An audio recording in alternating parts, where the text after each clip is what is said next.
And while the stage is being cleared up for the next session, it is my pleasure to introduce Dr. Ken Yeang, Senior Principal and Founder of TR Hamzah and Yeang SDB BHD for the afternoon keynote. Dr. Yeang is an early pioneer of ecology-based green design and master planning, carrying out design and research in this field since 1971. He was named by The Guardian as one of the 50 people who could save the planet. Let's welcome Dr. Ken Yeang with a warm round of applause.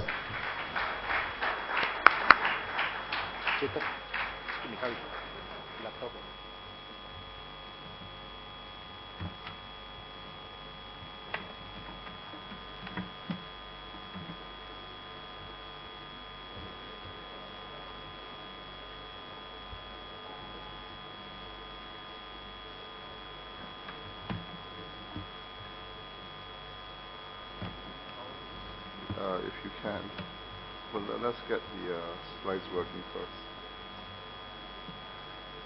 Do you have the... No, do you have the VG? Yeah.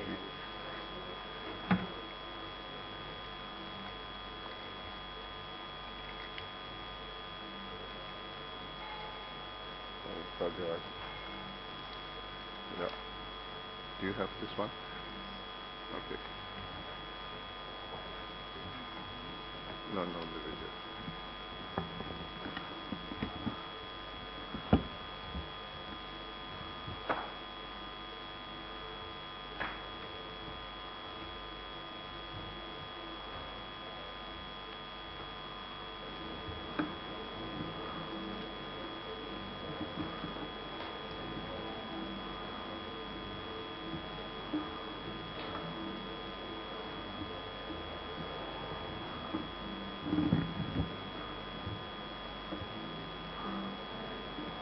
Is it coming out?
Thank you. Afternoon, everyone. I'm going to talk about the work I've been doing for the last 40 years or so on designing eco-architecture and eco-master-plan. A lot of people ask me, how do I design? So I thought I might start by talking about the process we go through as we design a building. Well, we always start designing with three basic models. The first model is what I call the general design model, which all of us as architects do, which is getting the client's requirements, the space requirements, the site constraints, and so forth. The second model is the cost model, because money is very important to the client. And so the client always has the budget for the project. Then the third model is the green model. What is the level of greenness that you want? Whether you just want it to be green, you want it to be greener, or the greenness, because all these have cost implications. So having established these three models, The next stage is to make sure that they correlate the general design models within the budget, and the budget allows for the level of greenness that you want. And so that's the second stage of design. Then you start designing. As you head towards towards the top of the pyramid, you check that all the three factors correlate progressively. And when you reach the apex, you've got a design. So simply stated, this is the design process I go through when I design the building. And so, of course, this is easier said than done. The complex process is trying to make things correlate and to get the right appropriate green features in the project and within cost and so forth. I see design, green design, as the biointegration of what are called eco-infrastructures.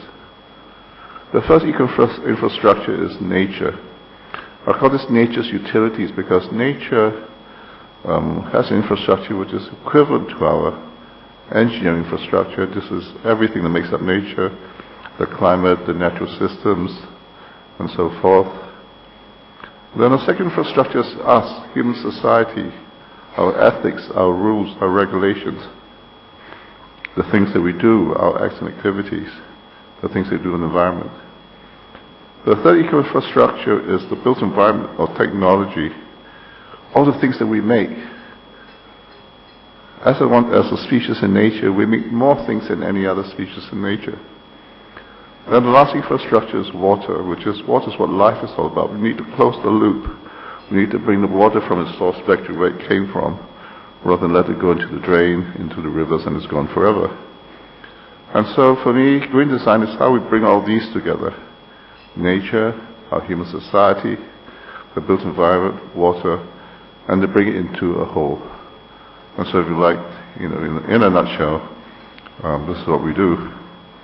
I'd like to start by talking about nature and why it is a key, important starting point.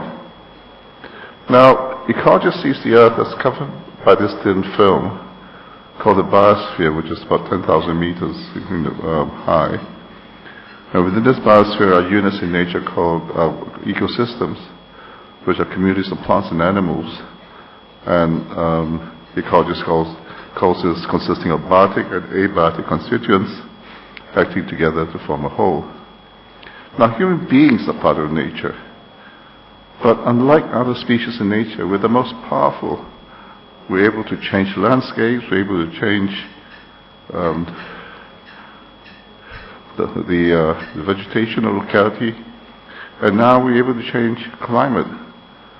And so human beings, as a species, we have to take it out as one of the particular unique species in nature, and the most powerful one. Then we make things, we make buildings, and then it is the interaction of our buildings, our production processes of energy, production of manufacturing of artifacts, and our human activities that has impact on the environment. And it's the excessive impact of these, without considering the ecology of the land, that has led to the pollution of the environment and contamination and the situation that we're in. Now, if we halt everything that we do today to the environment, what if that's been done in the past will continue for the next century or so? And so there's no time to lose. If we had done something maybe 20 years ago, it might not be too late. But now, sometime in the 20th century, we passed the threshold. And so we have to do something about it now, and it's urgent. Now, then it occurred to me that everything that we architects do is abiotic. Look at this room that we are in. The only thing that's organic, biological in this room, is you and me and the bugs. So where is the organic nature aspect in our built environment? If we continue the way we're going now, then the whole world will become synthetic. It will become inorganic. Then what happens to nature? And so my early work was to see how we could bring nature into the process. Because nature does something for us for free. It gives us what you call ecosystem services. If you ask any ecologist, he'll tell you this is crucial for the survival of the environment. Now, if we keep clearing the land, if we keep destroying nature, if we keep simplifying the ecology of the land, and we change species with climate change, then these aspects are gone. Now, to emphasize how important these are, I'm going to blow this up, because nature produces oxygen without human intervention. It maintains biological and genetic diversity. It purifies water and air, and so forth. And so it's absolutely vital that we do this. We keep nature as much as we can and bring nature back to the environment.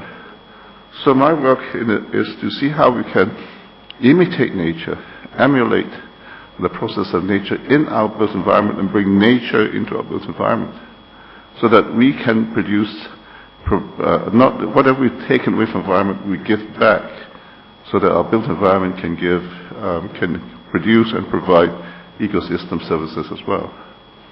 And so our early work was to see how we could balance the abiotic with the abiotic. We started to look at patterns. We can either put everything in one location, as you can see in the first diagram, or we can have a spotty relationship in the second one. Third one would be what I call a stepping stone relationship, where the things, the vegetation is not quite connected. And the last one is where everything is connected and integrated with the built environment.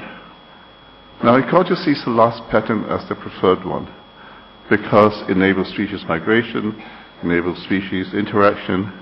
By being connected, it enables a larger pool of natural resources to be shared among the species, enables a greater level of species biodiversity, and by being diverse is much more stable, can exist without human interaction. So our early work was, with this intermixing, it wasn't satisfactory. And this is a building that we did maybe about 20, 30 years ago, where we tried to bring vegetation in a spotty relationship, and it's not satisfactory. But it was an early experiment at that time. That's a 30-story building. We put all the vegetation outside. But while we're doing this, we're studying how we could design a climate-responsive low-energy building. So we did studies on different core positions, different orientation, and from these studies it became clear that, if you're in the tropics or in between the tropics and temperate zone, you put a core on the east side and the west side, it has the lowest air conditioning load. And so this is the sun path of that location. You can see that the cores are on the east and west side, and by doing this, this starts off as a low energy building. The second thing that we did, another project we did, was see how we can bring it continuously up the building. So this was a stepping stone relationship where we had a series of planters and trellises in between to bring the vegetation up the sides of the building, goes across the floor and up to the top of the building. Again, this is not entirely satisfactory, but it was still part of my experiment in trying to design a low energy building with the cores on the east sides and west sides. So that's the floor plate, are orientated exactly north-south. Because the site is in north-south, the cores are orientated in relation to the site, whereas the floor plate is shaped following the sun path. And it produces about 10% less energy than the typical normal office building on the left-hand side. And this is the water consumption, and this is the CO2 emission of this building. We just did the extension for this building. The earlier one was done back in the late 80s. This is now 2015. A small extension where this time instead of using the trellis, we had a vertical system. That's the sort of memory of the old system. And the vegetation climbs up again in a zigzag fashion up to the top of the building. On the inside, this is what it looks like. And this is the trellis going up. Another system we tried at that time was this building, the Genome Research Building in Hong Kong, where we had a weaving pattern of trellises that goes up from the side of the building. Again, it wasn't very satisfactory, but it was another experiment at the time. I was also looking into the idea of buildings as cities. In other words, if you look at urban design, urban design is about placemaking, about linkages, about vistas. What happens if we design buildings as vertical urban design? What happens if we flip everything vertically? Then all of a sudden you have a whole new world of opportunity for designing. There's no longer a series of homogeneous plates stacked one on top of each other. It is, you ask yourself, what is placemaking in the sky, linkage in the sky, vistas in the sky, and so forth. And so these were experiments I did for a project we designed in Germany, where we had multiple green paths, multiple programs in the sky, and so forth. This is a scheme we designed in Singapore, a competition that we didn't win. We got second place. But it was enigmatic of what we're trying to do now, because with this scheme, we literally propose continuous vegetation that climbs up as a ramp going up to the top of the building. These are the floor plates, this is the cultural building, and this is the floor plate, and that's the model of the scheme. And the idea was that the vegetation continues as a ramp going up to the top of the building, and that the ramp starts at the ground floor. This is the house that we did for a young Indian entrepreneur, and she wanted, a green building, so we had a ramp starting from one side, goes up to the top, to the other side. That's a ramp. This is a building we designed in Mexico, where the vegetation again climbs from one side, goes across to the top. So this was the idea, that if we have a ramp in vegetation, then it brings vegetation, it integrates with the building, continues all the way up to the top of the building, and this time we put a walkway next to it, so that people can actually walk. I call this a vertical linear park, and that people could, and the walkway of course means we could service the vegetation without going through the internal floor areas.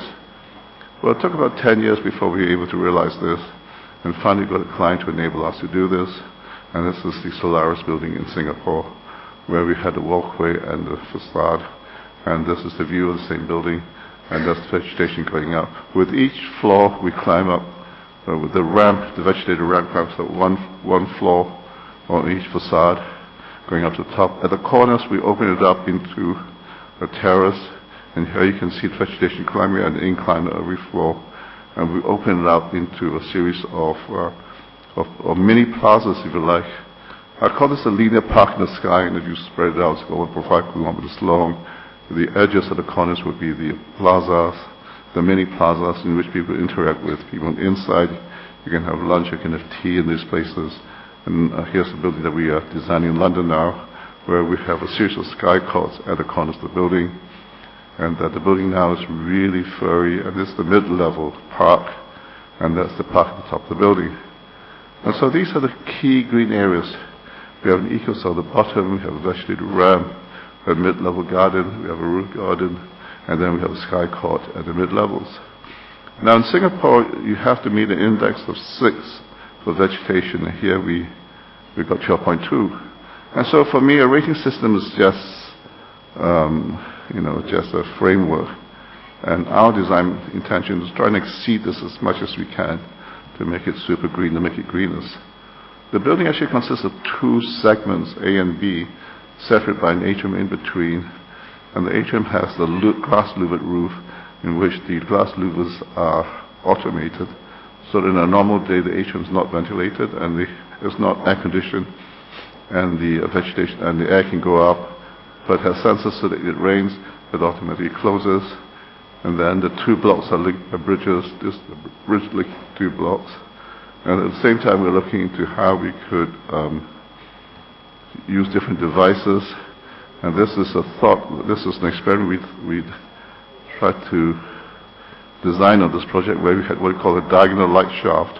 And a light shaft is like a hole that cuts diagonally from the top right to down to the bottom.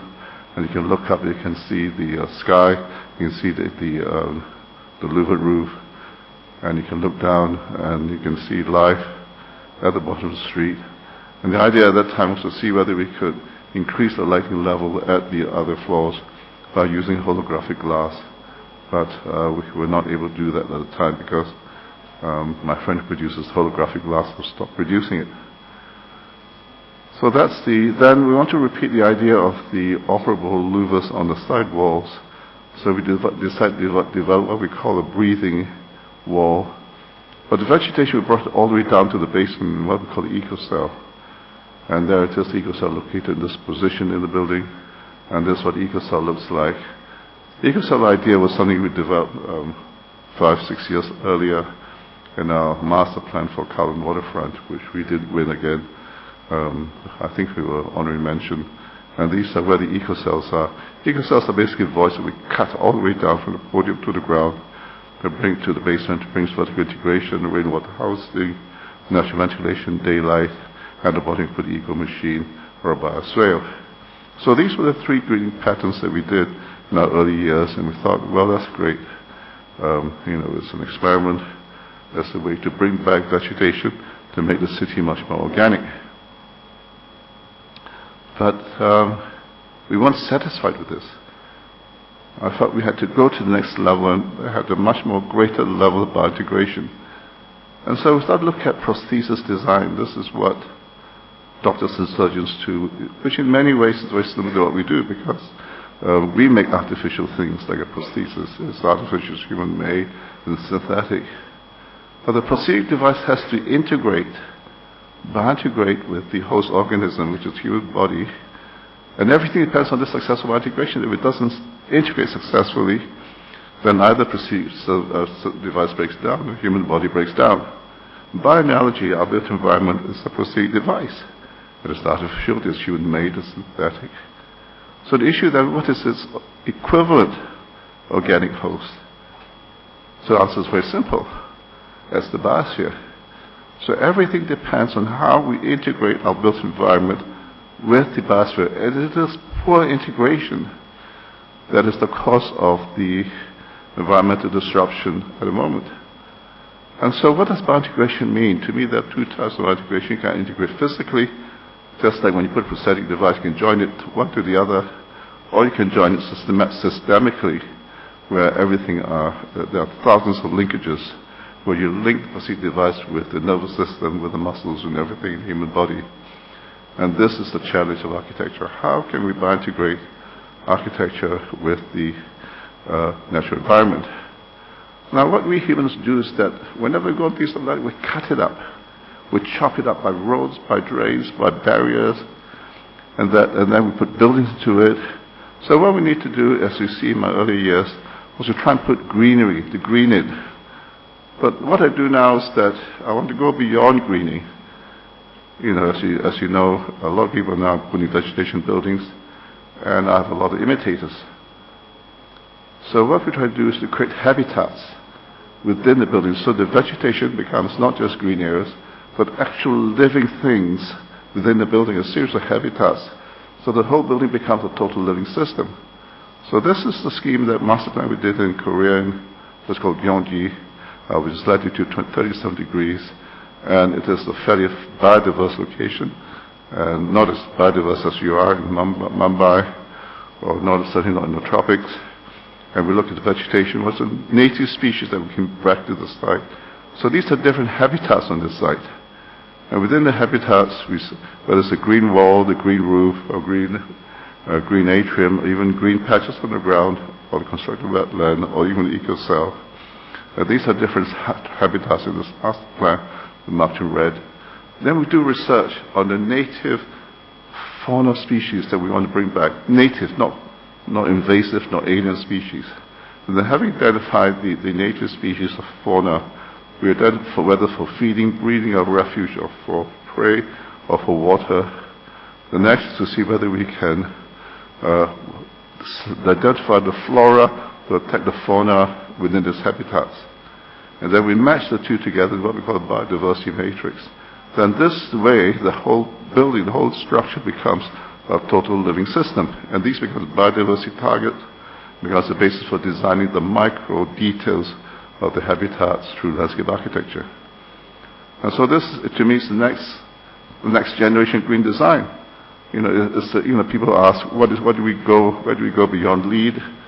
This is the way we go beyond LEED. It's ecology, not engineering, that we have to look at. There's a tower within the building, because this is the cold climate, the atriums, the vegetation inside the atrium. The vegetation climbs up again, continues all the way up to the top of the building. This is a detail of the inside of the building with the habitats. And that's the biodiversity matrix for this project. And so this is something we invented. This is something we think architects should be doing, beyond putting vegetation buildings. There's another scheme that uses this approach. It's a retail and office complex in Kuala Lumpur. There's basically 2 almost symmetrical blocks. They're not exactly symmetrical, but they have a plaza in between, which is an axis all the way down to the Millennium Monument. And then these are different habitats in this project. And this is the biodiversity matrix for this project. And the aesthetics of the building, we want to explore the idea of using glass as sun shading. And because this is a market location, we took the diamond as a metaphor for the aesthetics. And we had fritted glass with a pattern on it, with excess sun shading. They're not exactly butt jointed, they have a gap in between so the vegetation, so the air can go through. And then the west side is slightly different shape because the sun location is different. Here it is under construction, and that is likely to be finished. And it brings together again the human community with the vegetation, with the built environment into a whole. This is a scheme, a master plan we did in a little island called the Reunion Island, which is east of Madagascar, 121 degrees below the equator. It's scattered broadleaf vegetation. The first thing we look at is the natural drainage patterns. And with the drainage patterns, it became clear that the vegetation flows all the way down to the waterfront in a series of striations, a series of linear routes. And then what human beings have done is that we colonize the waterfront. You can see that in the red area, we've actually built things. And so the continuity within the vegetation, within the site has changed. So here's the site, and the waterfront has a natural series of vegetation. And so the idea was to try and bring the vegetation waterfront up to the hills, and to bring the vegetation from hills going all the way down. And that, the vegetation and the urban areas are interwoven like a series of clasped fingers, and that's the vegetation going up, that's the vegetation going down from the urban areas going down. So together this becomes the interlace of the built and natural environment. Now then we have roads going across against this grain, but if we let the roads go at the ground level, and then it cuts the vegetation, then again we lost the idea of continuity. And so we developed the idea of what we call the eco bridge, where the vegetation goes underneath the road, and that these are where the eco bridges are, and this is what we call the eco undercroft looks like. And that the edges of the urban areas are not pristine and straight because it has a low level of biodiversity, but it's squiggly and serrated. And so that it has a much more higher level of biodiversity because the species can hide in these corners, and that this is the scheme where you can see the eco-infrastructure and the blue infrastructure, the green infrastructure, the grey infrastructure with the human built-up areas are integrated into a whole. And so this is back to this diagram again. Now if we color code this, we call nature green, we call human infrastructure red, and the built environment gray and water blue. Then green design for me is how we bring these four factors into a whole. And looking into the green, then what we need to do with our cities, people ask me, but how can you make cities green? I said, yes, you have to look at infrastructure, you have to look at energy, look at the water, look at the sewerage. That's the engineering, that's the gray aspect of it. But the first thing you need to do is to re-green it, because human beings, after chopping up nature, we have to make nature whole again. And then not only do we connect it within the city, but to the hinterland. And so this was the idea that we had. This is a scheme we designed in Bangalore for a company called Soma. And the first thing, and here it is, Bangalore, which is 12 degrees north of the equator. This is the master plan scheme. On the right-hand side is the forest reserve. The first thing it did was to collect all the species in the forest reserve and brought it across the site to create the eco-infrastructure. And so this is the first stage we did, brought it across, and so this became the green infrastructure over the entire site. Next to lay out the roads network. Again, the roads crisscross and cut my green infrastructure, so we had to define a way we could resolve this, and back to the idea of linking the two, this time with the eco linkage is not below the ground but on top. And so this is what the eco bridge looks like, and this way the green is continuous over the entire site. Then the water, we wanted to conserve the water, to close the loop, and this is a water network, and the idea was to recycle the water internally and try and reuse the water, the grey water, and for the black water, bring it out and water back to the ground in a natural way, in using constructed wetland. So these are biospheres that bring the water back into the ground. And then for the constructed wetland, this is what constructed wetland is, a series of ponds. That is a natural way for treating black water. So the water goes from one side to the other side. By the time it reaches the end, it is almost potable, and that's what the constructed wetland looks like. This is a master plan we just completed in Kuala Lumpur, and it is for the University of Malaya, and this is the existing site. And we wanted to let people walk around the site. We want to unify the buildings with this skywalk, which is about 6.5 meters. It links all the buildings, it's covered. People can go from one building to another building without getting wet. And then within this area, the park, of course, we have the park walk. And these are the different ways to bring people up from the ground, whether through stairs and escalators, escalator and elevators, or stairs and escalators alone. This is the top view of the skywalk, and then these are where the eco bridges are at this location. So that in this way, but the vegetation continuously not within the site, but to outside the site. This is the existing site. This is the proposed master plan. These are different clusters of neighborhoods within the master plan, and we link all these together through this network of pedestrian walkways to the ground and plazas, and the above ground walkway. There's a hospital we're working on this time, but using a different method, and this time we brought the vegetation up in a series of vertical and horizontal patterns. Then we started to look at the built environment, how about engineering, and this is a scheme for a digital data center for a Scandinavian company. And this time we explore the idea of a vegetated wall, and vegetated wall climbs zigzags across this facade, goes around to the other side, goes down to the back and to the front again. It comes back again, in a continuous route through the whole site. Because continuity is very important, because in nature everything's connected, except we as human beings, we cut up nature. And this is what the green wall looks like. There's actually a series of cassettes, as you can see on the right-hand side, with holes in it, with a very growing medium at the back. I'm not 100% happy with the system because it requires some energy to pump the water, to fertilize, to make the vegetation grow, and you need a certain amount of fertilizers and nutrients. The atrium for this, the entry lobby, the lift lobby is naturally ventilated.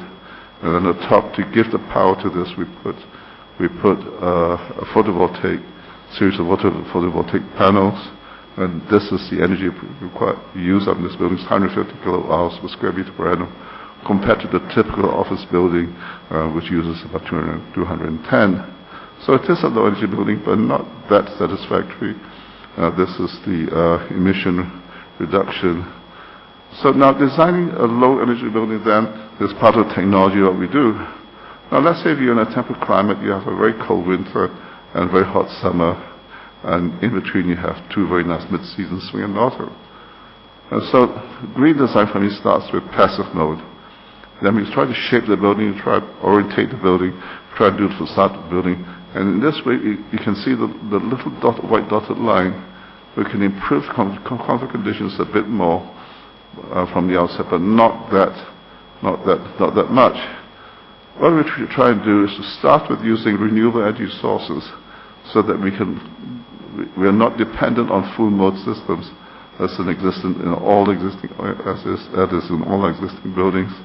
And so by producing your own energy, then you reduce the dependency on fossil fuels, and you head towards a low energy situation. So this project we use photovoltaic and glass, which is photovoltaic embedded in it, and we angled it so that one of these panels covered 2 floors, and the whole idea was the energy of the building becomes a power station by itself. And so we need to produce at least 42% of the floor area in order to make the building energy independent, and that's extremely difficult to achieve with most buildings. But if you look at the projected energy consumption in a building in this energy pie, from the design to construction to operation to maintenance, alteration, disposal, and recovery, you find that 51% of energy is in the operational stage. So if you want to save energy, it is actually operational stage. But what engineers do is that they try to give us consistent temperature throughout the whole year, in winter and in summer. I don't think it's necessary. We as human beings don't mind being a little bit hotter in the summer, a little bit colder in winter. And so through passive mode design, through shaping of the building, through orientation, through build configuration design, as you can see at the top, and use of ambient energy, we can start to with a larger building. So we become less dependent on renewable sources of energy. So this is a house we did in Kuala Lumpur, which is about 2.9 degrees above the equator. This is a sun path. Actually not a house. This is the office building that we did. One of the things we did in 1992. We used OGTV as an index. What happens to the cores on the east side? What happens to the cores in the middle? What happens to the core to the north? We found that the core on the east side actually has the lowest OGTV value, and that's the energy situation for this building. 123 kilowatt per square meter at the 210. I mean, that means we still have a lot of room for improvement. It's not totally satisfactory, but it is actually much lower than the existing office building. This is the water index, and this is the carbon CO2 emissions compared to the office building. So an elevator core is now no longer, in that building, but in this other building that you saw earlier on, you can see the elevator cores on the east and the west side. Then the idea I had is that what happens if we design buildings using the umbrella as a metaphor? An umbrella is an incredible cybernetic device because, it depends on the wind, you can shift, you can angle very quickly, instantaneously, keep out the wind, or you keep out the rain. And so an automated umbrella building is something, an ideal for me. I haven't been able to achieve this yet, but it is still a thought, and this is going to be like a very jokey drawing, image of an umbrella building. And so one of the projects we did in the late 80s was this house where we had umbrella roof. Umbrella roof in this instance is a series of concrete panels or sunshades that let in the morning sun, keeps out the afternoon sun, and midday sun, it keeps out the afternoon sun. So here it is. You can see the louvers over the east facade, and that's the louvers on top. You can see it's angled to keep out the sun. The building's not exactly onto north-south, but we use the pool as a rapid cooling device, so that the wind that flows mostly from the east goes enters the house, and cools the living space of the houses, and then we use the staircase to bring the air through the upper parts of the building. We started to develop ideas about use of what we call wing walls, where it would deflect the wind into the insides of the house, and that's the central corridor. We shape the walls so that they are splayed, and so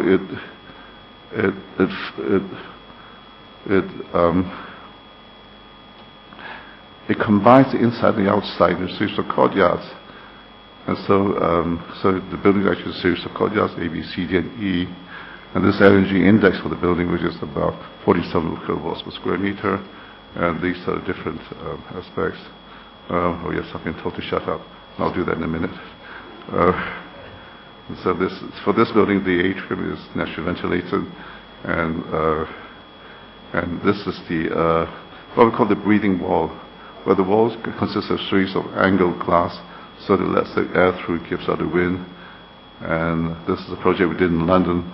It's an extension of the Great Ormond Street Children's Hospital, where we put a flue which sucks out the air during the mid-season, so that the last 3 floors don't require any energy at all. And I'm not going to talk about this because it's basically a theory about green design. I don't have time for this. And that this is about recycling of materials and trying to close the loop as much as we can.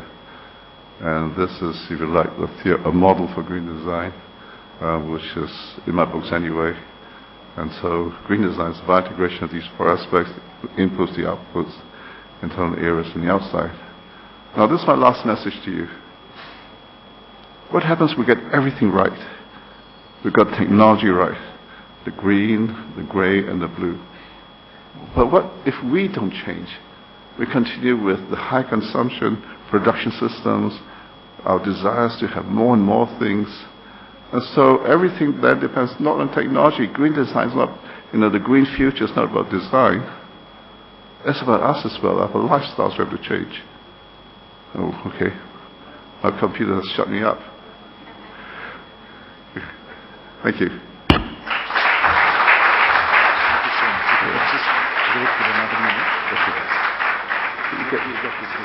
Okay, sure, all right.